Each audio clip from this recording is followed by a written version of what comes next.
Hello folks, Jason Chrisman here of JC's Bees, and I kind of missed my window last week to put on candy boards. I thought there was a couple more days of the warm, and I was wrong. So today it's 33 degrees, got a little bit of snow as you can see last night, and I'm going to go ahead and throw on my candy boards. It's kind of like this.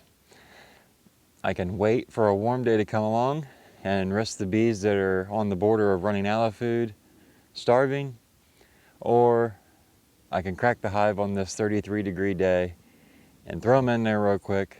They may not like the cold weather. I could get popped in the face because I'm not going to wear a veil. I'm just going to try and be quick, hoping that I don't get popped in the face.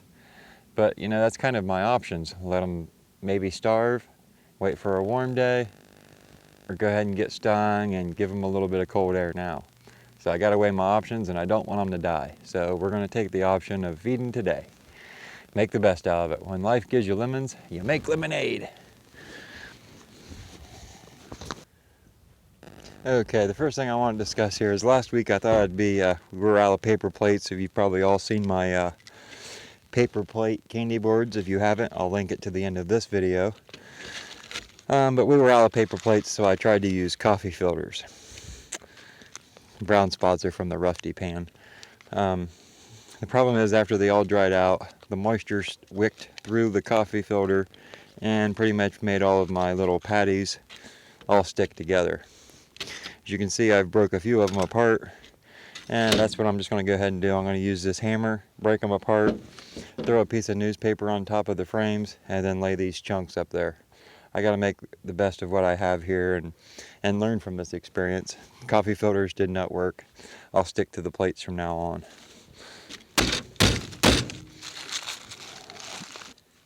I'm not going to worry about the paper if there is any mixed in, because the bees are able to chew through that and remove it.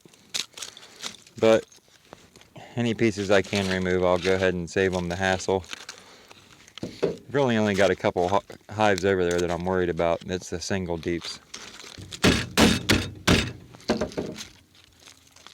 Did not work out like I planned. But you know, you can't be afraid to experiment in beekeeping, or anything really. And as long as you learn from the experience, you're gaining something. If I just kept doing this every year, it'd be stupid on my part, but I learned something from it. So now what I want to do is maybe pull out some of this paper and go ahead and get it ready, since I made the mistake of doing it the way I did.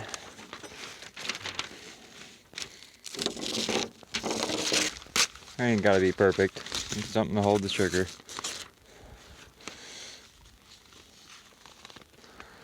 Okay, so we'll take that over now and get it stuck in some hives. Okay, now these are the single deeps I was telling you all about.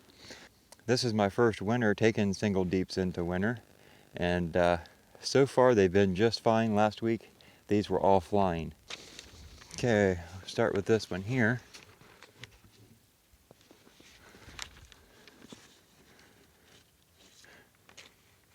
In which I can see the bees.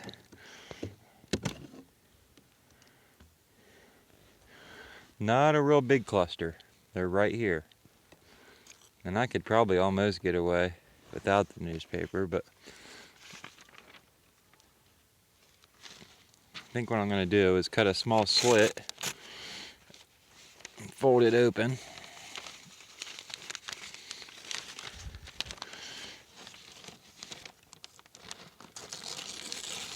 there we go, I'll tear a hole. And I'm going to lay that right over the cluster, and then just start placing my sugar right there. And of course the wind's got to help. I want to try and get this as flat as possible because I don't want the lid gaping up.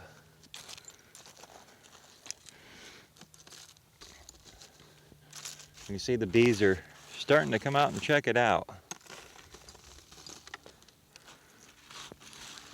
Raise a pretty docile stock, so I'm not too concerned about getting stung. If I do, I do.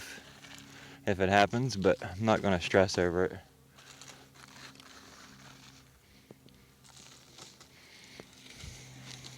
Okay, now on my inner cover lids, one side's got a little bit more depth to it. I'm going to stick that side down. Put the lid back on.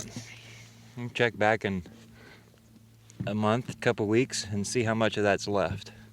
And we'll move on to the next one. I'd like to point out I got a little twig sitting right here, and that's off of a tree right over here. And I use that to gap the inner cover so the moisture can get out. It's still open right there.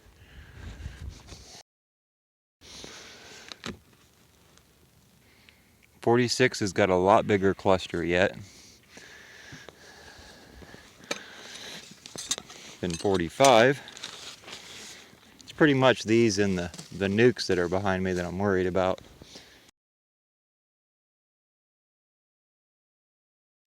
Here's the twig actually stuck to the inner cover on this one.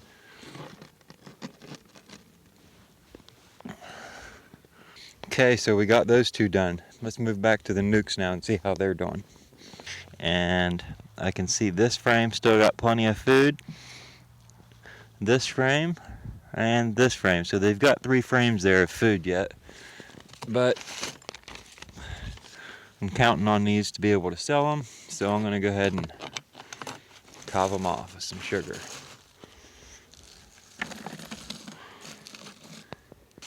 Live and learn from the coffee filters, right? That's all you can do. Can't let it keep you down.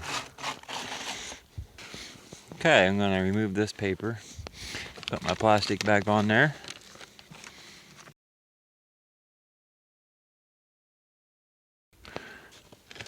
Very good, but I think I'm still going to get a rock and put on there just because I don't want the lid to blow off. Okay, so now we'll move down to that nuke right there and see how it's looking. He's going into fall. I didn't get a chance to feed these very well, so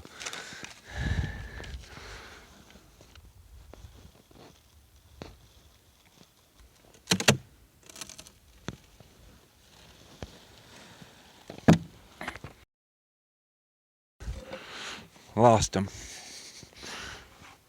You pop open a hive on a cold day and see bees all divided up like this, you've lost them. They starved. Not much you can do about it though, folks. I've been doing this long enough to know that you lose a hive, just sweep them out and go on. Don't mope about it, doesn't do you any good.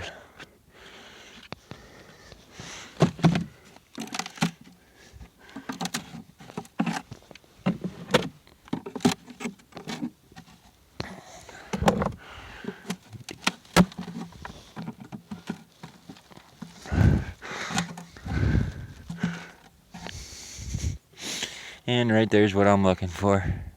My queen. I'll add her to my homemade queen lure. And I'll attach the video to the end of this one.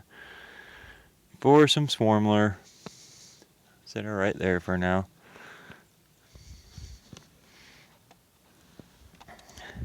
They starved though.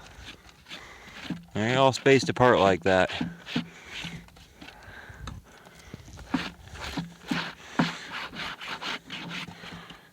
So, second nuke I've lost.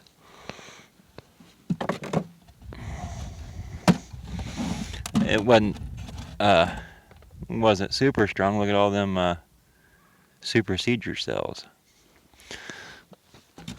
I'll move you in here and let you take a look. All them dead bees.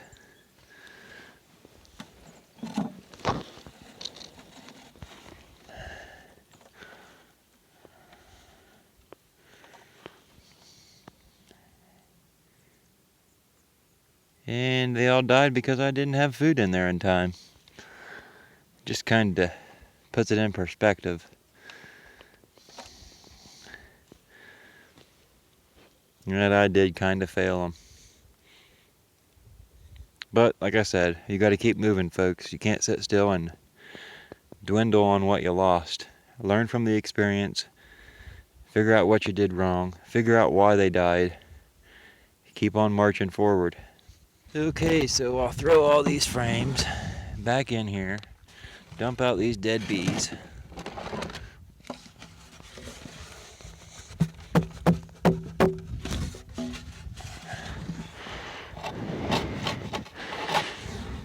Okay, look, I'm dumping out some dead bees. Here's a sign. See how the bees are stuck to the bottom? They've actually froze to the bottom. What's that tell you, folks?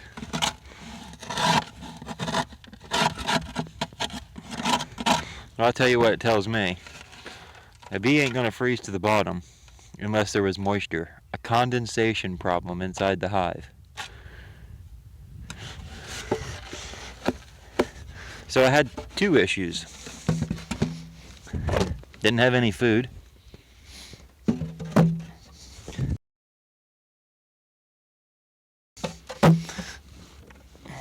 No food, no food. No food, no food. No food, a little bit of supersedure cells, and the way you can tell that is because the cells are in the middle of the frame versus at the bottom. If you see the cells at the bottom of the frame, swarm cells. Just for the heck of it, go ahead and throw this back on there. Today's lesson, folks, is going to be when the weather's cooperating, the bees are flying, take a few minutes to do what you have to do. If you don't manage to have time to get into it while the weather's cooperating, get into it as soon as you can. Last week when I made the video, it was 63 degrees. 2 days later, it started to get cold. Well, it's about a week later now, and I'm just getting around to feeding. So maybe if I would have fed the day after the 63 degree day, or 2 days after, maybe that nuke back there would still be alive. You don't know. You can't rewind time to fix the problem. So you can only take what you learn and make changes in the future. So let's all learn from this mistake and keep moving forward. I hope the video has been informative. Thanks for watching. If you like the video, throw me a thumbs up, it'd be appreciated. Helps boost my videos in the YouTube search rank. And if you haven't subscribed, please take time to do so down below the video. Thanks again.